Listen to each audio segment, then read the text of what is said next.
Hey YouTube, I'm MattFocused, and behind me is my 2011 Tahoe that I'm going to be doing into an audio build. I have a lot of good stuff planned for this thing. I have a couple of DTX Dreamsicle 15-inch subs going in the back in a big ported box. I have a Sundown SALT-8 amp waiting to go in, Mechman alternator, all that good stuff. Itty Bitty Boom CALB 17K battery. It's a battery rated for 17,000 watts. I'm going to be pushing 8,000. So it's rated for double what I'm going to have in it. Should be no voltage drop, maybe very little to none. 370 amp alternator is going to keep everything charged up and running. Very excited for this build. Today I'm going ahead and I'm doing sound deadening. I'm sound deadening the entire truck as step number 1. Now the sound deadening is arguably going to be the most important part because it's going to keep the bass inside and the road noise outside. I'm doing a butyl rubber layer, which is your typical like Dynamat brand stuff. I'm using Amazon Basics brand. It's the best for the money. It's ranked very high. It's the sound level reduction with it compared, for the price compared to anything better is, in my opinion, just not worth it. I'm also doing some Noico closed cell foam. I'm doing a layer of that over the butyl rubber layer. The closed cell foam is going to help with the actual noise reduction. The butyl rubber helps the vibrations in the sheet metal and stuff like that. The closed cell foam actually is like a sound deadener. So that's what's really going to keep the road noise outside and the bass inside. So this stuff makes a pretty huge difference. Like I said, I've already gone ahead and done 3 doors. The door I haven't done yet is this passenger door right here. This door is done, so check this out. That's without it.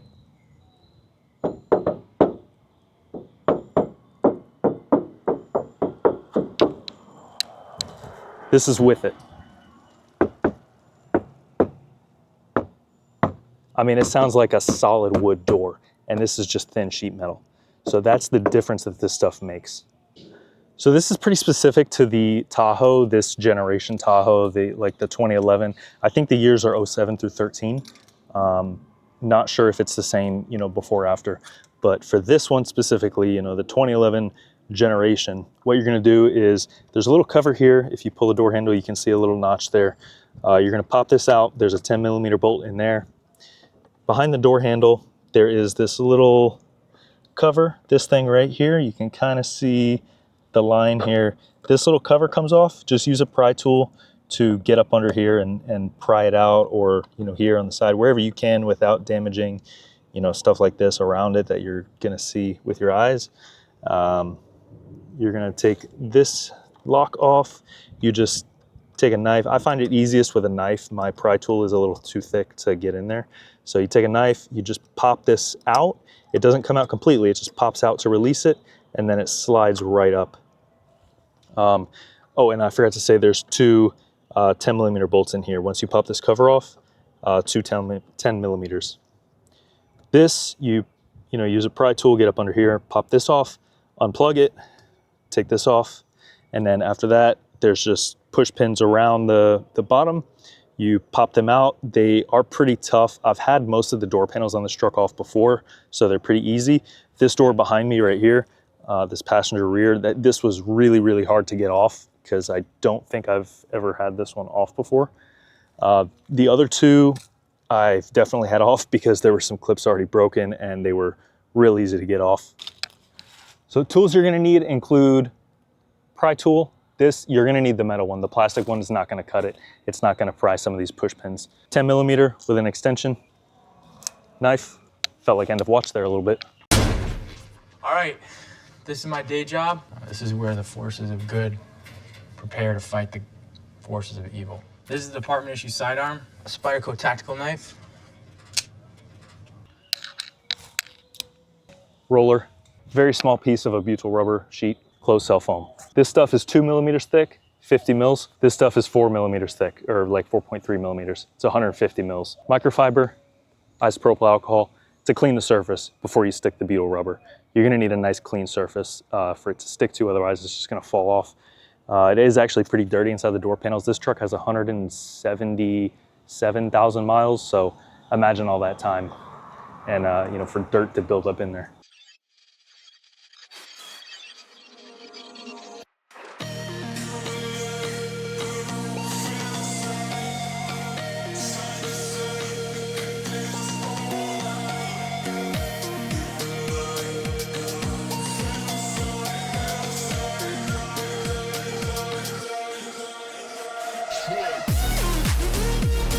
Once you get all those push pins out, it just slides up. Oh, I forgot, on the front ones, you have to take this panel off. See, this one's already broken off. I'll probably have to get new ones because I broke the top two on the driver's side. So it's just held down by the bottom one. It's kind of flapping in the wind. And once you get all that off and you get the push pins out, you just slide up. There's no push pins on the top. It just slides into the rubber window trim. Now, once you get this off, you do have to remove the actual cable for the door handle. What you're gonna do is there's a couple little things in here that you have to push to slide this out, and then, you know, just take the ball out of here. So these are the things I was talking about here. This is, you know, in here. All you have to do, and when it goes back in, it goes in like that. You pop it back in. All you have to do is get your little pry tool in here, push these down one by one, and kind of wiggle this out. Pull it straight out this way, and then the cable comes around. Sorry if that's not focused. Cable comes around and just slides up out of there. Now this is out of the way. Now your door panel comes completely off. This piece is just held on by like some tacky rubber. Take it all off. You're not gonna need it anymore. And you wanna get any of this excess off so that your rubber sound deadener sticks well.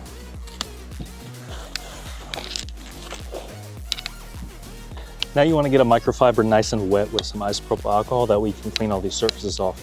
It is pretty dirty, pretty dusty, just from time. Stuff gets in there. See what I mean? Dusty. You want this clean so that the rubber sticks to it. I actually go on the inside of the door too, the inside of this exterior metal panel, because as you can kind of hear, this has a lot of vibration too. It's just thin sheet metal. So I go ahead and I put some on the inside before I go and cover all this. Now, before I clean this outside part, I'm going to take a pry tool. I'm gonna get all these push pins for the wires out of the way, because the rubber layer is gonna go under these wires.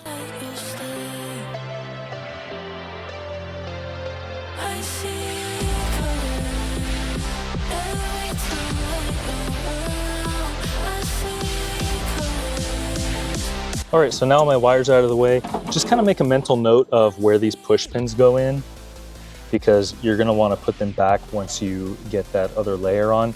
As you put that layer on, you're gonna wanna cut out these holes in it, that way you know where they are. Otherwise, you're never gonna find these holes for these push pins ever again. And now that that's pretty clean, we can go ahead and get working with our rubber layer. All right, my camera overheated a bit in this hot Florida sun. Had to shut it off for a few minutes, but I got the pieces on the inside of the panel. I just did a little bit. I got some down in there. That's a pretty big area down there, so there's plenty of room to put like 2 nice wide strips there. I also put a little bit in there and a little bit in there. This, I mean, yeah, you could do more. You really don't need to with this stuff, because the primary job of this stuff is just gonna be to absorb the vibrations in the sheet metal. I'm also gonna be, you know, covering all of this, so not super worried about it. Just enough on there. I mean, it's probably like 30% coverage of all of this. I mean, realistically, it's more because there's like a brace in the middle and stuff to help dampen the vibration. But yeah, this is gonna be good to help dampen vibration in that piece. And as you can already tell,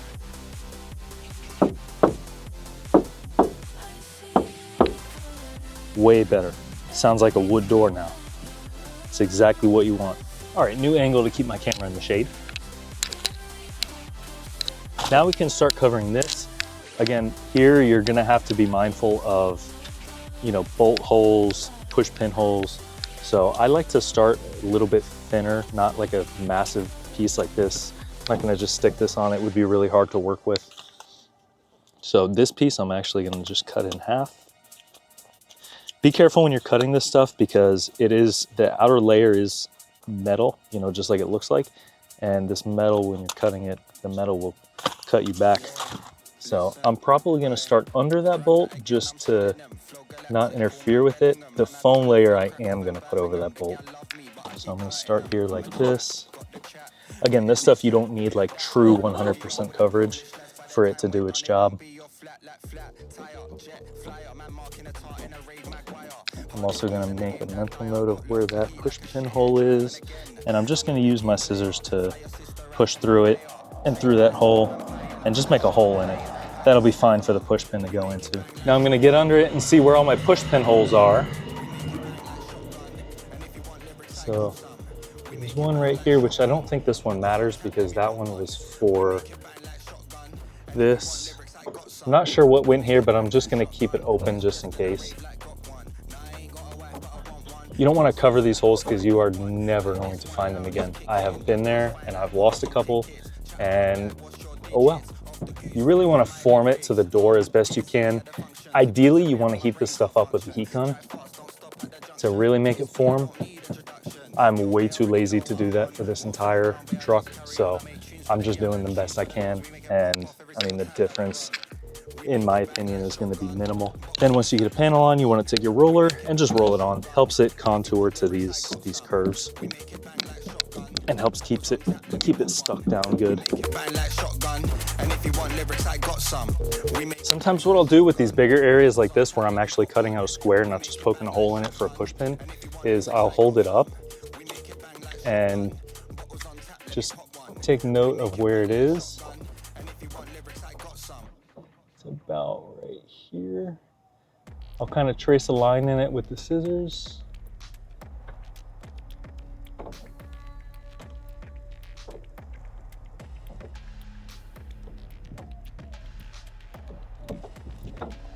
Then I can come through and just put a hole in it.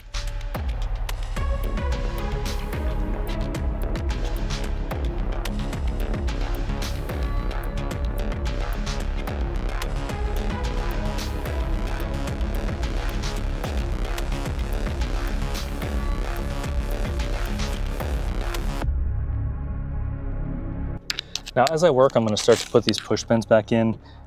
You can put the closed cell foam the same way as this underneath the wires, you know, directly on the door. I tend to get a little bit lazy with it. It's just a lot more work cutting it out and making the holes for the push pins and all.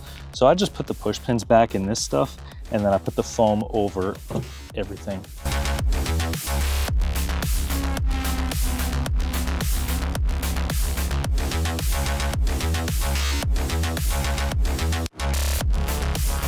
What I kind of do is I kind of just push it down around the speaker. Use my knife to make a sort of real rough template, and it usually comes out pretty close.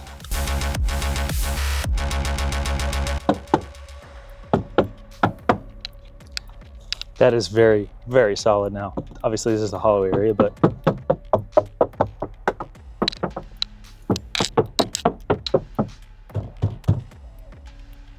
very solid. No vibration. That's going to keep the noise way down, and it's going to really keep the bass inside because the panels are not going to be flexing. The panels aren't going to sound like crap. It's going to make the bass sound even more clean. And as a side effect of doing this stuff, between this and the foam, this is going to help keep heat out and cold air in, because this stuff kind of acts as a heat barrier as well. The rubber traps the heat, the metal blocks it, and then that closed cell foam is also going to help block the heat. So in Florida, this can make a pretty big difference. I'm expecting a pretty big difference by the time I do the roof and floors. It's probably going to stay a lot more cool in the truck, especially being that I don't have window tint for the time. I got to hit my buddy up and get that done, and you guys will see that when I do. But for now, this should help keep it way cooler inside, which is extremely necessary down here. Now this is the last door I had to do between all four doors. I did them all pretty much the same way as I showed you with this little bit on the inside, and then, you know, like this on the outside. Between all four doors and the back hatch door, I used an entire box. So I used 36 square feet, almost exactly, because this and this are what I have left over of the 36 square feet. Okay, so now I'm gonna go ahead and do the Neuco closed cell foam. Again, this layer is slightly easier because this stuff is a lot more flexible, and I'm also going over stuff like this. You know, pretty much the only thing sticking out is gonna be like this and this wire harness that goes up through the door. This one broke, so it is what it is. I'm just gonna put it right there. So this stuff I will go all the way up with. You want as much coverage as possible with this stuff. Whereas this one is like the vibration dampener. This one is like the noise blocking. So you don't want to just do a little bit of this stuff. Otherwise, you know, you're gonna have spaces for the sound waves to get through. So you want as much coverage as possible with this. I tend to stay away from the areas where the push pins go in by like, you know, quarter, half an inch, just because those, you know, adding that thickness in there when the, you know, if it's right up against the hole, when the push pin goes in, the push pin has that little extra gap and it pushes on it and it wants to push the push pin back out. I experienced that with the driver door, and it was just a real pain in the butt to get the panel back on. So I did this for the rear two doors, and the door panels went right on like you'd never even know this stuff was under it. So I'm gonna stay away from these holes, but I am gonna go, you know, right up to the window sill there. And I'm gonna go, you know, around the edge as close to these holes as I can. And I'm also gonna get it a little close to the speaker because I did end up with a little bit of gap in the rubber. Now with this stuff, because it is more flexible, it's a little bit easier to kind of get in here and make a template. And it also marks pretty easily with your fingernail. So if you just take your fingernail, you know, and run it along it where that wire is gonna be, you'll have a little template, I guess. You'll have lines to cut out. So I'm gonna cut these out, not too deep at first. I'm gonna test that out. So I do need to go about twice as high.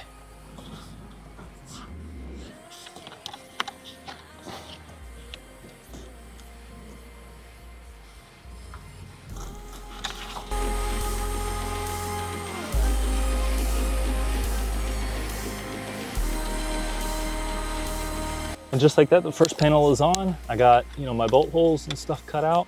I got my hole cut out for my clip. Stayed away from these holes for the other push pins, and we're getting good coverage so far. So let's go ahead and finish this panel up.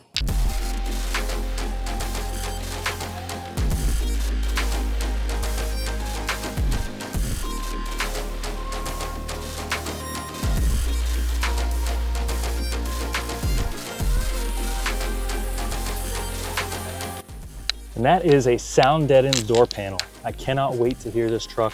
Even if you're not doing an audio build in your vehicle, you can still do this. It's gonna, you know, cancel out a lot of the road noise.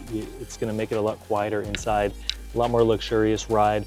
So if you wanna put the time and effort in, it's not that expensive.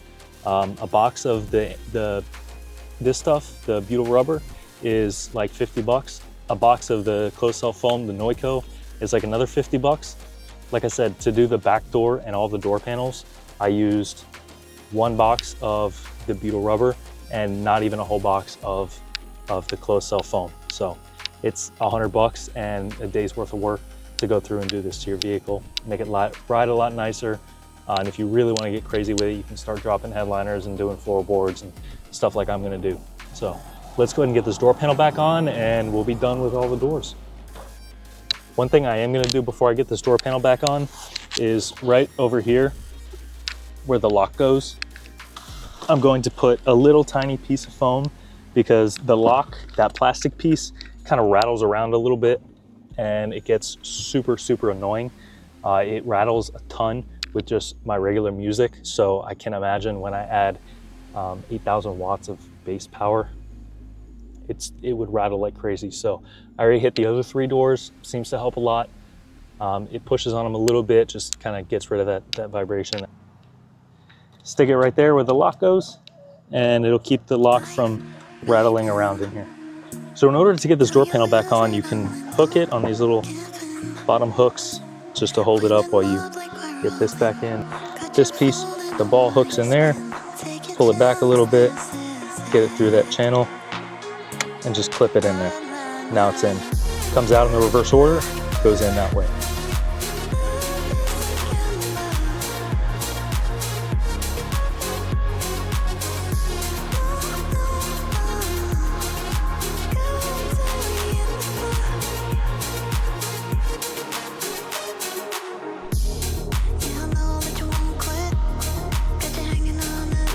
All right, and that is a fully deadened sound, deadened door panel.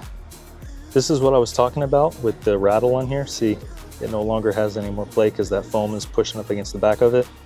Still goes up and down just fine.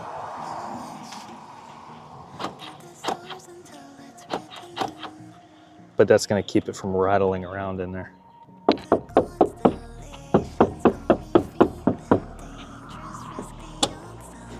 Sounds like a solid wooden door. It's a little bit heavier now too. Let's go for a drive and see how this thing sounds, because before, I mean, even when I had just the back tailgate door and the driver door done, it was already a little bit more quiet.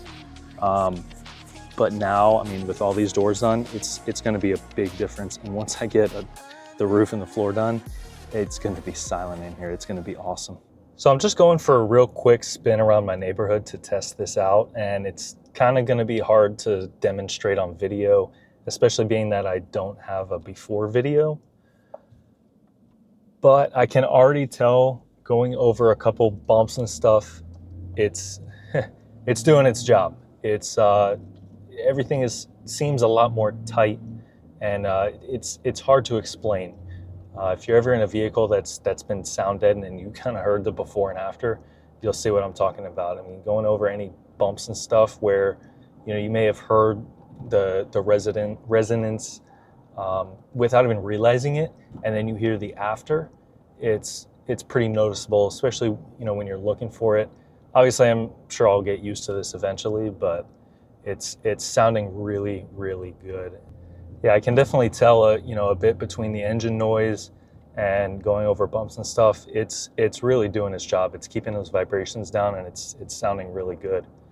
I can't wait to get the roof and the floor done. That's going to be a massive difference. And then once I get some bass in here, it's really going to keep that pressure inside the cabin and sound really, really good. Probably next weekend we'll go ahead and get the roof and stuff done. Either the roof and floorboard. It's probably going to take a full day for each one, because the floor I'm going to have to pull the entire interior out, and then the roof, you know, getting the headliner down is pretty significant. So I was originally going to do all one video. I'll keep this one limited to the door panels. The next one will be the roof and floorboard. Stay tuned, subscribe to the channel, because I'm going to be doing a whole series on this build. I already have a pretty sweet amp rack built for my amp, and, you know, lithium battery and everything. So stay tuned, a lot of good stuff coming. So yeah, subscribe to the channel, leave a like and comment, and let me know if there's anything specific you guys want to see with this build. See you soon.